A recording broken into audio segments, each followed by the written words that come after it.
In your Kingdom Animalia table of contents, I want to talk about item 12, the Demography Lab.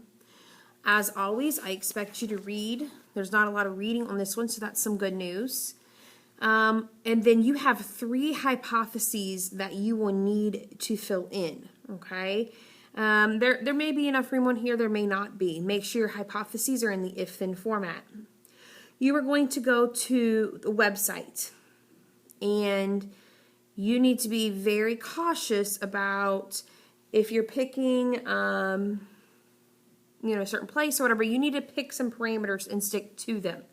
But your job is to fill out all of those charts. So you have a column labeled females who died before 1950, females who died after 1950, males who died before 1950, and males who died after 1950. You need to fill all of that in. It starts on the bottom of page 1, goes all the way through page 2. Then you have data table number 2. You are going to be looking to see, okay, how many people were in certain ages, or age brackets, I guess you would say. And then you're going to do a little bit of math, and they talk to you about how to do that math. You're going to have 4 separate charts because you collected 4 different sets of data there for males, females. Then you are ready for data analysis.